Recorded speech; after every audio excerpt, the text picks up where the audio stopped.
네, 오늘 2부는 중국으로 가겠습니다. 우원식 국회의장과 함께 중국을 방문한 박정 더불어민주당 의원 전화로 연결하겠습니다. 나와 계시죠? 네, 북경에 있습니다. 네, 안녕하세요, 의원님. 오늘 귀국하신다면서요? 네, 오전에 들어갑니다. 아, 그래요. 자, 좀 여쭤볼 게 많은데요. 일단 좀 전승절 행사 현장에서 직접 보셨잖아요. 가장 좀 주목했던 장면이 예. 어떤 걸까요? 뭐 정말 사람이 천안문에 그냥 가득 차서 네. 웅장했습니다. 네. 근데 그 한편으로 열병식에서 선보인 그 첨단 기술의 그 무기들 보면서 한편 섬뜩한 생각도 들었고요. 예. 또 한편으로는 사실은 우리는 광복 80주년인데 중국은 지금 전승 80주년 아니겠어요? 네네네. 그래서 일본 쇼와 천황이 무조건 항복을 선언한 날이 8월 15일인데 그리고 오카무라 야스지 일본 사령관이 중국 측 국민혁명위원한테 항복문서를 전달한 게 9월 2일이라 9월 3일을 중국의 전승절로 봐요. 예, 저희가 나라를 잃지 않았다면 저희도 9월 어느 날인가 전승절로 했을 텐데 조금 서글픈 생각도 들었습니다. 아, 그런 점에서 예. 그나저나 저기 그 북한 수행단들은 혹시 좀 만나보셨어요? 예, 보긴 했는데요. 예. 두 번 봤어요. 한 번은 열병식에서, 한 번은 리셉션에서 봤는데, 네. 열병식도 저희보다는 한 10줄 정도 앞쪽에 왼쪽에 있었고요. 오. 또 리셉션에서는 좀 거리가 멀었어요. 그래서 예. 보긴 했지만, 어떻게 뭐 할 수 있는 상황은 아니었고, 한번 저희가 일부러 앞에 가서 이렇게 사진도 찍어보면서 올라오면서, 네. 그 박지원 그 의원은 옛날에 구면이잖아요. 그래서 최선희 외무상 이렇게 불렀는데 애써 외면하는 모습이 보였고요. 그동안 뭐 몇 년간을 남북이 긴장 상태에 있었기 때문에 깊게 이렇게 반응을 보이진 않는다 이런 느낌이 있었습니다. 최선희 외무상이 그 고의로 외면을 했습니까? 예, 아무래도 그쪽도 예. 뭐 그동안 뭐 남북이 만난다 이런 사인도 없이 계속적으로 우리 한국에 대해서 센소리를 했잖아요. 그런 네, 상황에서 갑자기 뭐 이걸 싸우다가 아유 그래 우리 서로 잘 지내자 이럴 수는 없는 거라 저도 생각하고 네 그래서 아마도 애써 외면한 거 아닌가 그렇게 생각합니다. 아, 그렇고요. 그 우원식 의장이 김정은 위원장과 악수를 나누면서 이제 그 잠깐 이야기를 했다고 그러는데 국내 언론에 보도된 7년 만에 뵀습니다. 그러니까 김정은 위원장이 네 했다라는 그게 전부입니까? 혹시 다른 얘기 오간 건 없습니까? 네, 비슷한데요. 7년 만입니다. 오랜만입니다. 반갑습니다 했더니 저쪽도 네 반갑습니다 했습니다. 네로만 끝난 것이 아니고 반갑습니다 정도는 했는데 예. 마찬가지로 뭐 미리 뭐 연락된 것도 아니고 다른 나라 그 전승절 행사에 와 있었기 때문에 뭐 얘기할 상황이 아니었고 특히나 잠깐 대기실에서 막내 올라가기 전에 있는 상황이라 뭐 얘기하기는 쉽지 않았을 거다. 특히나 다 짐작하는 이유로 몇 년 동안 계속 안 좋은 관계였는데 그냥 보자마자 아 좋아요 뭐 이럴 수는 없는 거 아니겠어요? 네. 앞으로 더 노력이 필요한 거죠. 그러니까 그러면 이 중국 베이징에서 조우한 남북 분위기는 한마디로 좀 냉랭했다 이렇게 정리를 해도 되는 겁니까 그러면? 네, 그럴 수밖에 없다고 생각합니다. 아, 그래요? 혹시 그 의원님 김주애도 보셨어요? 김주애는 리셉션장이나 열병식에 나타나지 않았고요. 그런 이유는 사실 김주애가 뭐 다음 후계자다 이런 얘기는 있지만 정식적인 북한의 직위를 갖고 있는 것이 아니고 이것은 공식적인 외교 문제 아니겠어요? 그러니까 나타날 수는 없었을 거라 생각합니다. 그러니까 지금 국내에서는 김주애가 그러니까 후계자냐 아니냐를 가지고 약간 좀 그 진단이 엇갈리는데 만약에 그 사실상의 후계자였다면 이런 어떤 외교 무대에 등장을 할 수도 있는데 등장을 안 한 거를 보면 혹시 후계자가 아니다라는 분석에도 일정하게 지금 무게를 둬야 되는 걸까요? 의원님은 어떻게 보십니까? 뭐 여러 설이 있어요. 뭐 실질적으로 김주애 말고도 뭐 자식이 있을 수 있다. 뭐 이런 얘기도 있잖아요. 뭐 아들이 있다는 얘기도 있잖아요. 아직 후계자로 정하기에는 너무 어린 나이죠. 그래서 앞으로도 양자회담만 하다가 이렇게 다자무대로 나왔기 때문에 김정은 위원장도 앞으로 기회가 많이 있고 되려 국내 북한 자체 내에서의 위치를 공고히 하고 나중에 기회가 될 때 이렇게 후계자로 등장시키는 기회는 얼마든지 있기 때문에 이번은 아니라고 생각했던 것 같습니다. 그래요. 그냥 그러면 잠깐 얼굴만 알리는 정도에서 북한도 그렇게 그 목표 설정을 했을 것이다 이런 말씀이실까요? 예, 그러니까 뭐 여러 가지 추측이 가능하도록 뭐 만들었겠죠. 네. 어제 북중 정상회담이 있었는데 지금 어떤 논의가 있었는지 좀 구체적으로 전해지고 있는 내용이 있나요? 네, 그 중재는 뭐 중국이 했지만 중국이 중재하면서 그런 내용을 다 파악했다 이렇게 할 수도 없는 것이고 그걸 또 제3국에 알릴 수 없는 것이라 네. 러시아하고 북한하고의 정상회담 내용은 저희가 알 수가 없었습니다. 그래요. 근데 지금 시진핑 주석이 한반도 문제에서 객관 공정한 입장을 고수한다 이런 입장을 표명을 했다고 하는데 이건 어떻게 해석을 해야 되는 걸까요? 그거는 중국은 늘 한반도 문제에 대해서 평화적 해결을 지지하고 그리고 평화와 안정이 한반도의 평화와 안정이 중국의 이익과도 부합한다 이런 것이기 때문에 네네네. 그렇게 객관적 중립적이라는 얘기 자체가 우리 쪽에서는 그쪽에는 사실은 중국과 북한은 혈맹관계 아니겠어요? 그럼에도 불구하고 한국과 중국의 관계를 계속적으로 잘 유지해 나가길 바라기 때문에 그렇게 얘기한 건 상당히 저희 쪽에서는 좋게 해석을 해야 되는 거죠. 여기서 공정이라는 단어를 쓴 거에는 그 북한뿐만 아니라 우리에 대한 고려 이것도 지금 깔려 있다 이렇게 해석을 해야 된다고 이제 보시는 그렇습니다. 거네요. 그러면 예. 근데 지금 그 요번 전승절 대표단 말고 지난주에 그 중국 특사단이 간 적이 있었고 그때 의원님도 가셨잖아요. 이제 이번에는 한 달 안에 4번 중국에 들어오게 됐어요. 그러면 중국 그 정부 관계자들하고 얘기 좀 많이 나눠보셨을 거 아닙니까? 예, 그렇습니다. 예. 조금 혹시 그 이 중국의 어떤 대한 정책, 뭐 한한령이라든지 이런 것들이 좀 약간 변화될 뭐가 좀 있습니까? 어떻게 전망을 하십니까?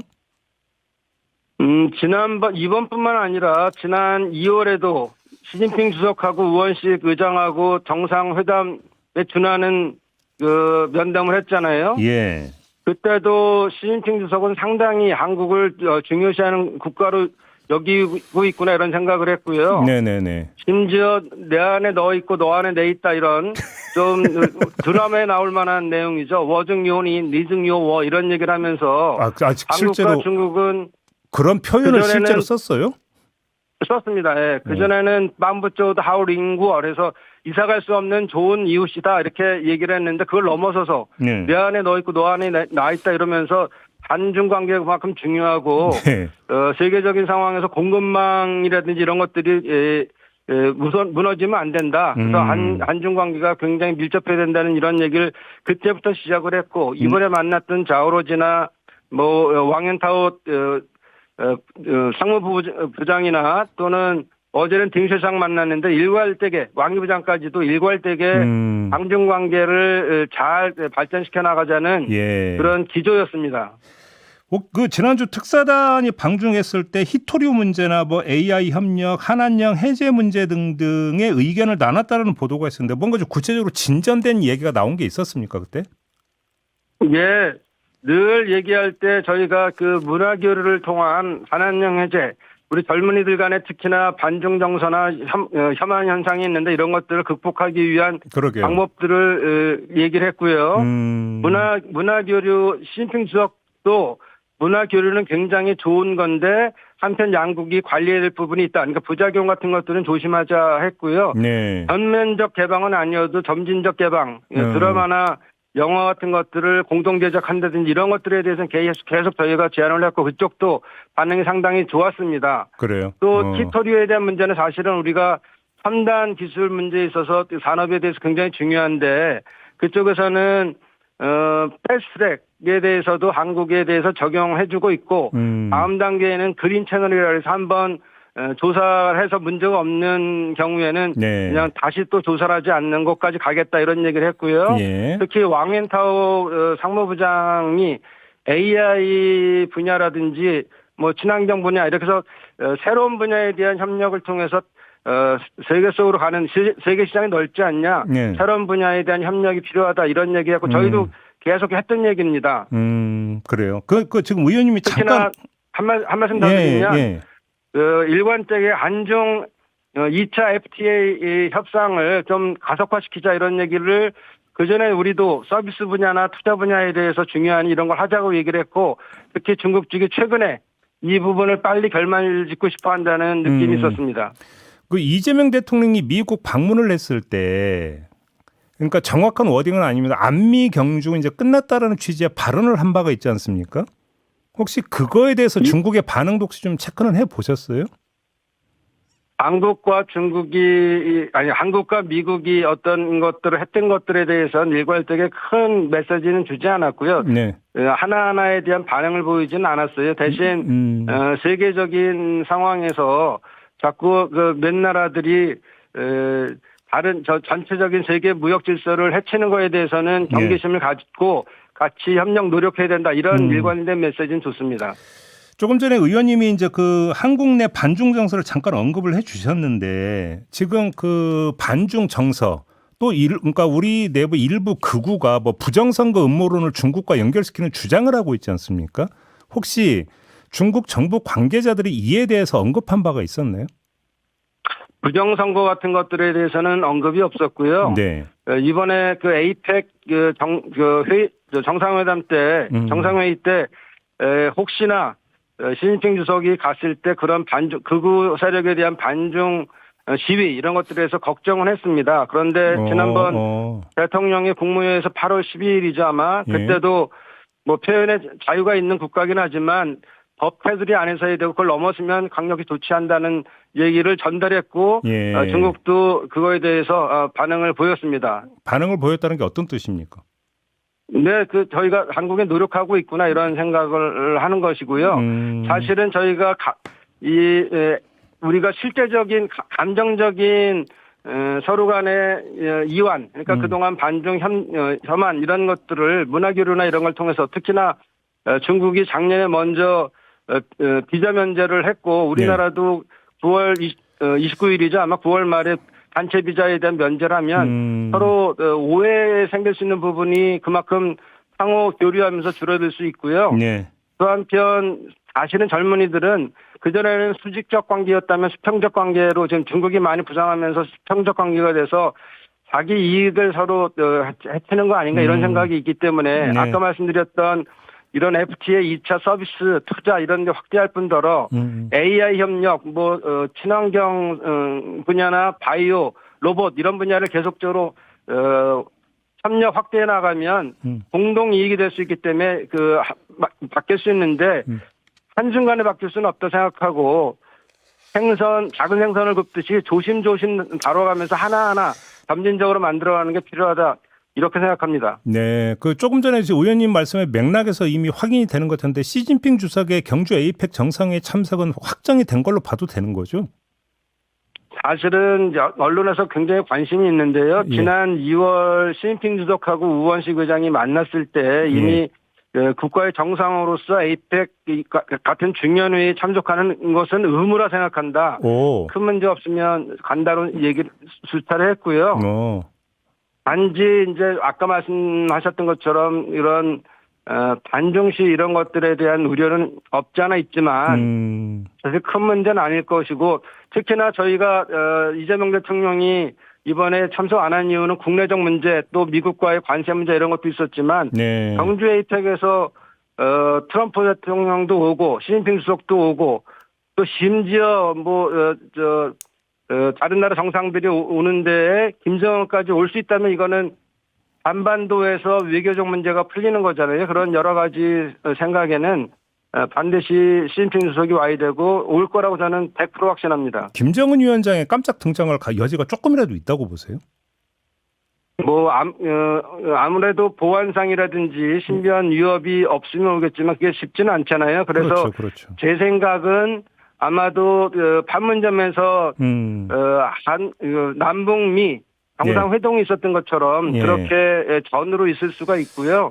꼭 경주 에이펙 장소가 아니라도 제3국이라든지 또 국내에서 어딘가에 만날 수 있는 기회는 열려 있다 보고 특히나 지난번에 이재명 대통령이 트럼프 대통령을 만났을 때 그런 같이 만나자 이런 제스처도 했고 이렇기 때문에 미국이 강하게 그런 정상회담 또는 만남을 제안하면 네. 가능하다고 저는 생각합니다. 지금 다시 돌아가서 북중 관련해서 질문 하나만 더 드릴게요. 지금 김정은 위원장 수행단에 보면은 경제 파트 인사들이 꽤 많이 포함이 되어 있었었는데 혹시 북중 간의 경제 협력 내지 중국의 대북 어떤 물자 지원 혹시 이런 얘기가 좀 나온 게 있습니까?